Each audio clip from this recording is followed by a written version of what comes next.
The Amazing Soul, the Vedic Introduction. The Vedic wisdom tradition offers us a coherent, cogent, and extensive body of knowledge about the soul. One of the defining characteristics of the Vedic wisdom tradition in general, and the Bhagavad Gita in particular, is its clear and analytical treatment of the subject of the soul. It does not treat the soul vaguely as a metaphorical reference to our intangible essence. Rather, it presents the soul concretely as a very real spiritual entity with its own distinctive characteristics. We sometimes say in the West, I have a soul. But I think from the Bhagavad Gita's perspective, it'd be more correct to say, I am the soul and I have a body. The soul is what provides cognition to an awareness to the body, and it's the soul that is the part of us that is aware, that feels.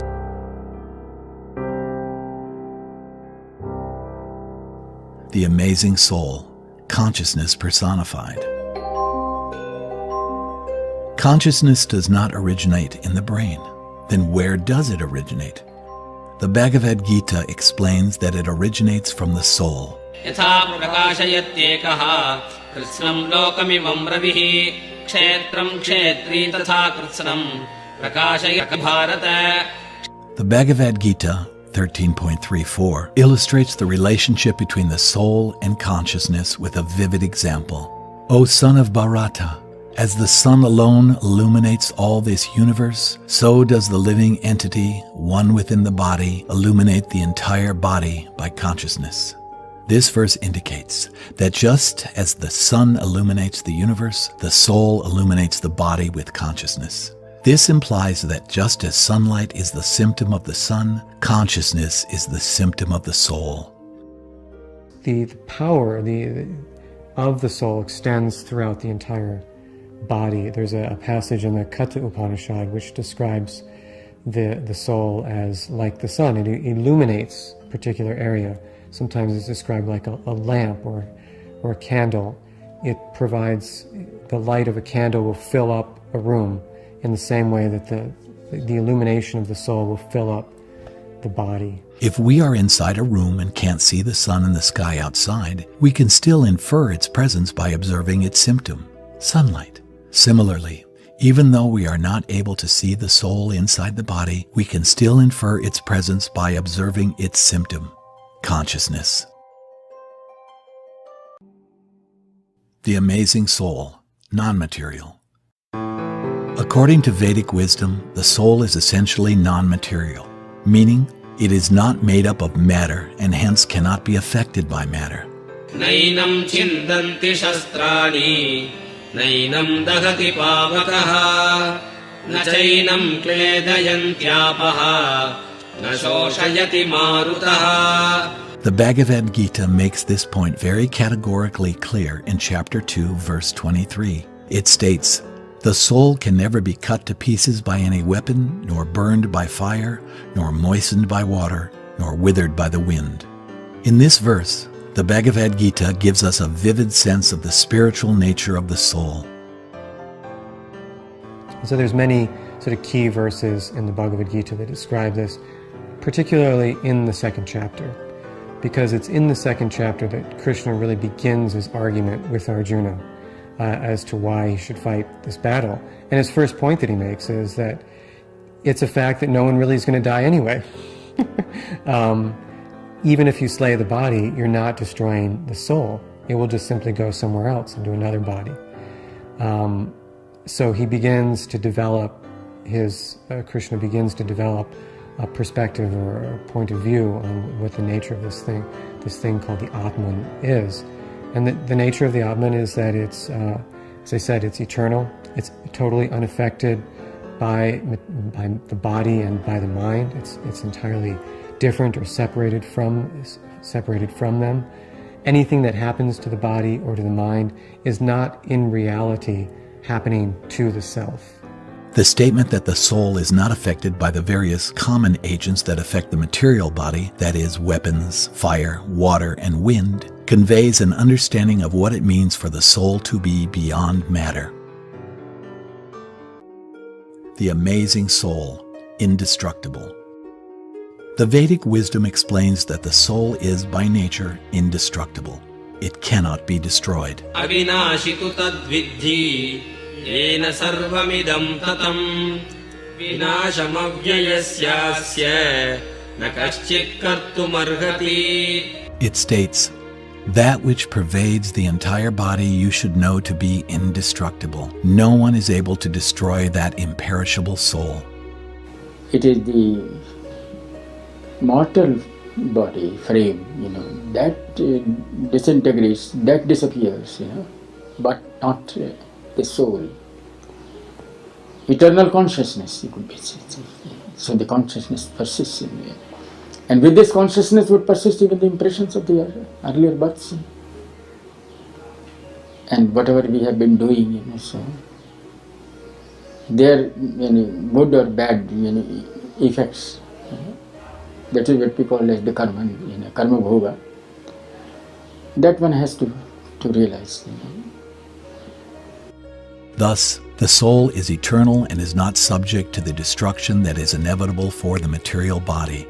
Even after the body is destroyed, the soul lives on and on. The amazing soul, spiritual entity. The Vedic library states that the body and the soul are fundamentally different. Vasamsi jirnani yatha vigaya navani grinnati naroparani tata sharirani vihaya jirnani anyani samyati navani dehi. Here in the 22nd verse of the 2nd chapter, the Bhagavad Gita states, as a person puts on new garments, giving up old ones, the soul similarly accepts new material bodies, giving up the old and useless ones. It's a very powerful simile in which we throw out clothes which are of no more use to us and take on and rejoice in new ones. So the death is not really a time to feel sad. We're only discarding stuff which we don't need anymore and which we really are moving on to bigger and better things and nicer things. And that's meant to comfort all of us. But the Bhagavad Gita is probably the central place one would go to when one thinks about eternal life, the reincarnation, as well as the end to the process of reincarnation. The cycles of coming and being and dying come to an end at some point, and that is moksha, of course. So the Bhagavad Gita would be the classical center, the place to go to for all these ideas. By comparing the material body with a dress that is periodically discarded or replaced, the Bhagavad Gita highlights the temporary nature of the relationship between the body and the soul. The impermanence of this relationship underscores that the body and the soul are fundamentally and categorically different entities. It is this radical difference between the body and the soul that makes possible the transfer of the soul from one material body to an entirely different material body, a transfer that is essential for reincarnation to take place. The amazing soul, atomic in size. The soul is extremely small. The size of the soul is indicated in another important book in the Vedic wisdom tradition, the Svetasvatara Upanishad 5.9. It states, when the upper point of the hair is divided into 100 parts, and each of such part is further divided into 100 parts, each such part is the measurement of the dimension of the spirit soul. In other words, the soul is extremely minute in size. So the Shvetashvatara Upanishad describes the soul as, I think, one is like a tip of a hair that's been cut in 10,000 pieces. Again, not clear that these are really meant to be literal descriptions of the size of the soul. Technically, the soul doesn't have any material dimensions whatsoever. As I said, the general view is that whatever is the nature of the soul, it's entirely different than everything material, and it's only within material realm that we can talk about size or dimension or things of that nature. So these may be more ways of saying it's really, really, really fine. It's not something you're going to be able to discern with your eyes. It's not something you can grasp directly. If you're searching out the soul using physical eyes, you're not going to be able to find it. I think that's the point that the Upanishads are trying to make. Not that it literally has some type of dimension. So let us reflect for a moment. Who exactly are we? We are the eternal spirit soul, 1/10,000th of a tip of a hair. Isn't that a humbling thought?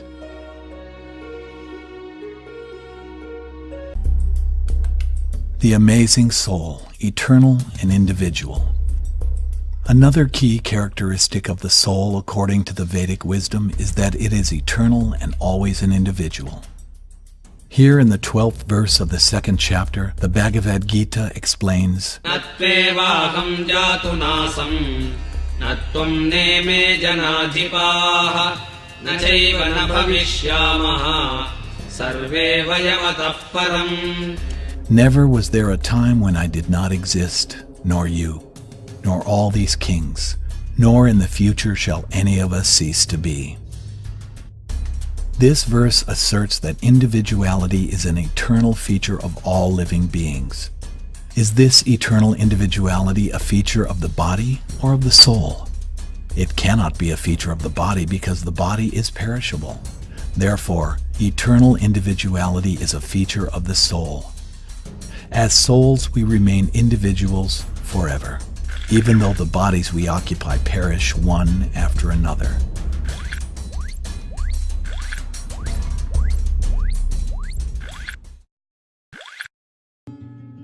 The amazing soul.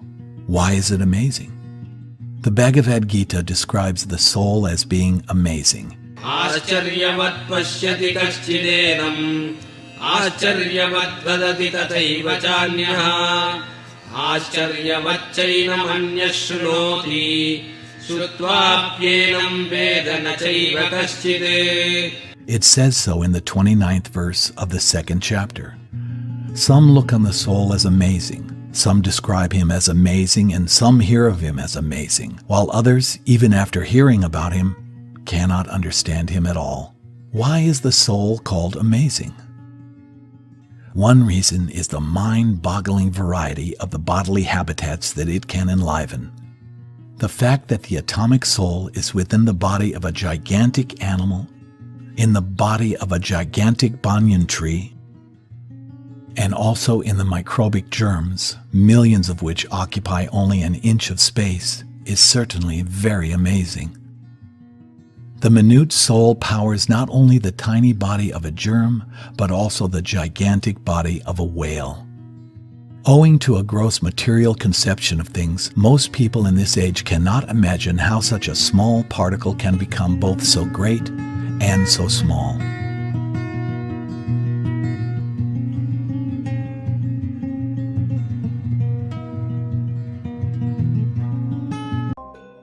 The amazing soul. Location. This is a very interesting question. Where exactly is the soul located within the body? Yeah, in general, it's going to be, they talk about it located more in the heart region, which is interesting because generally in Western views, it's understood that whatever consciousness or mind is, it's somehow located in the brain or the head area. But this may also just be a sort of metaphorical way of describing it. It's not, the soul is not, the Atman is not really located in physical space at all. It's not reducible to space. It's because space is a material element. In the descriptions of the natural physical world, in a text like the Bhagavad Gita, it defines space as one of the material properties. And at the same time, it is saying the soul of the Atman is entirely different from those elements. So it's not really located in a literal sense anywhere in space. Nevertheless, it does inhabit or find itself in a particular, like we're here. Consciousness is here. The Mundaka Upanishad 3.1.9 gives us the precise location of the soul within the body. The soul is atomic in size and can be perceived by perfect intelligence. This atomic soul is situated in the region of the heart and spreads its influence over the body of the embodied living entity. We may wonder what happens to the soul when the heart is transplanted. The Vedic wisdom tradition answers that the heart is the seat of the soul, just as the chair is the seat of a person. When an old chair is replaced with a new chair, the person doesn't get replaced. The person just shifts to the new chair. Similarly, when an old heart needs to be replaced with a new heart, the soul doesn't get replaced. It just shifts to the new heart.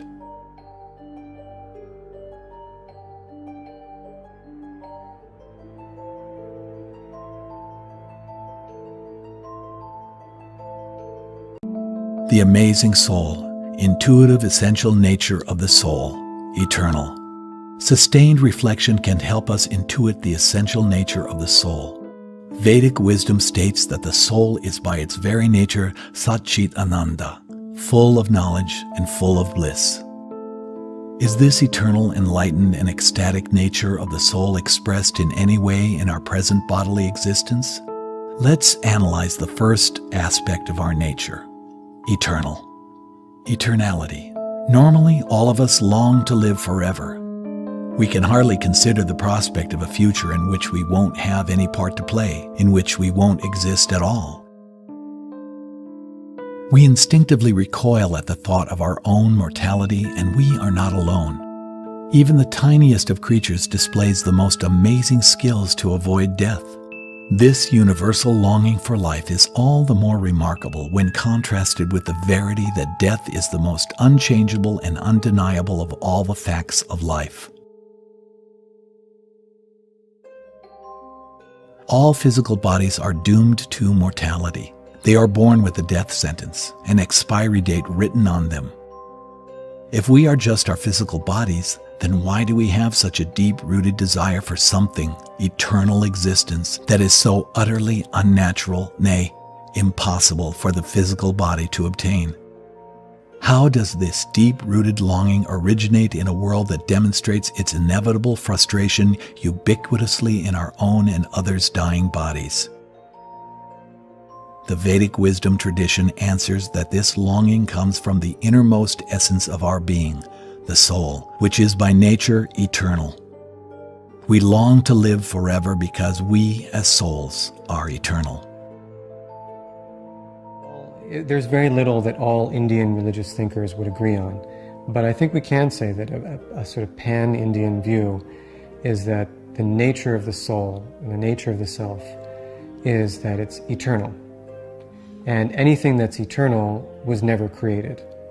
And if it was never created, that means it must have been somewhere in the past, namely before this particular birth. Western views of the soul are, I've often compared them to a ray, a term in geometry. A ray has a beginning point but no end point, whereas many Indian thinkers, religious thinkers, would say the soul is like a line, in the sense that a technical geometric definition of a line is it has no beginning and no end. And this is certainly the view that the Bhagavad Gita is espousing, that the soul was never born, it will never die, it was never created, it will never cease to be. The amazing soul, intuitive essential nature of the soul, cognizance. Let's analyze the second aspect of our nature, cognizance or curiosity for knowledge. All of us are insatiably curious. Some people are curious about the latest celebrity gossip, others about the breaking global news, still others about the nature of the furthest stars.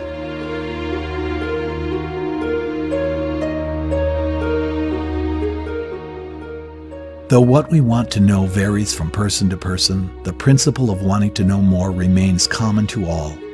Again, we humans are not alone in being actuated by a curiosity drive. Experiments have shown that monkeys work longer and harder to discover what lies on the other side of a trap door than to get food or sex. If we try to understand this curiosity drive in the context of the notion that we are just our physical bodies, we encounter a logical dead end. Our physical bodies allow us only a few small windows to the outer world. Through these windows called senses, we can know only very little of what exists and occurs there. No doubt, we have learned quite a bit about the world using our mind and senses, but the very expansion of our learning has expanded our vision of how much more there is to be learned. Our high-tech probes have helped us learn something about atoms and have also revealed how complex the atom actually is. This has brought into sharper focus not just how little we know, but how little we are capable of knowing. If we are just our physical bodies, then why do we have a hunger for knowledge that we are physically so incapable of satisfying? From the Vedic perspective, our insatiable curiosity originates in the soul, which is, by nature, conscious and knowledgeable. The Upanishads, may be a good place to start with this as well, describe it as it's true, or it's satya, it's eternal, and it possesses cognition or awareness. It's conscious. It is. We sometimes say in the West, "I have a soul," but I think from the Bhagavad Gita's perspective, it'd be more correct to say, "I am the soul, and I have a body." The soul is what provides cognition to an awareness to the body, and it's the soul that is the part of us that is aware, that feels. The amazing soul, intuitive essential nature of the soul, blissfulness.